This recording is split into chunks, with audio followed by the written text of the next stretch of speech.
ಎಲ್ಲರಿಗೆ ನಮಸ್ಕಾರ. ನಾನು ನಿಮ್ಮ ಕಾಮಾಕ್ಷಿ ಪಾಳ್ಯದ ಮೀನಾಕ್ಷಿ ಮಾತಾಡ್ತಿದ್ದೀನಿ. ಶಾಂತಪ್ಪ ಆ ವಿಡಿಯೋ ಹಾಕಪ್ಪ. அதுல தமிழிலிருந்து பிறந்ததுதான் உங்கள் பாஷை. ನಿಜಾನ ಸತ್ಯನ ಮಿಥ್ಯನ ಸುಳ್ಳ?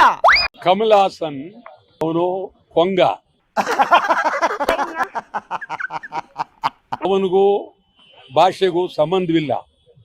அதுல தமிழிலிருந்து பிறந்ததுதான் உங்கள் பாஷை. ಎಲ್ಲಾ ಭಾಷೆನೂ ತಮಿಳಿನಿಂದಾನೇ ಹುಟ್ಟಿದೆ ಅಂದ್ರೆ ತಮಿಳು ಎಲ್ಲಿಂದ ಹುಟ್ಟಿತು? ಎಲ್ಲಿಂದ ಒಂದು ಹುಟ್ಟಬೇಕಲ್ಲಪ್ಪ. ಇದು ಆಕ್ಚುಲಿ ಚೆನ್ನಾಗಿರೋದು. ತಮಿಳಿಗೂ ಒಂದು ಮೂಲ ಇರಬೇಕಲ್ಲಪ್ಪ. ಮಾಯಾ ಮಂತ್ರದಂತೆ ನಶ್ವರದಿಂದ ಸೃಷ್ಟಿಯಾಗೋಕ್ಕೆ ಸಾಧ್ಯ ಇಲ್ವಲ್ಲಪ್ಪ. ಹಾಗ ತಮಿಳದ ಯಾವ್ದು ಮೂಲ? ಇಷ್ಟೆಲ್ಲ ಮಾತಾಡುವಾಗ According to them is right. If you look at it from Ten Kumari, then what I say is right. There's a third angle to it.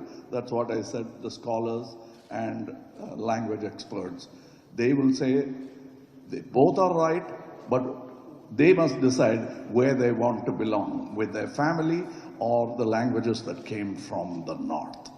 ಬಾಯಿ ಮುಚ್ಕೊಂಡು ಮಾಡೋ ಕೆಲಸ ಮಾಡೋದು ಬಿಟ್ಬಿಟ್ಟು ಮಾಡದೇ ಇರೋ ಕೆಲಸ ಮಾಡೋಕೆ ಎಲೆಕ್ಷನ್ ಒದಿಸ್ಕೊಳ್ಳಿಲ್ವ ಜನ? ಅಷ್ಟೇ.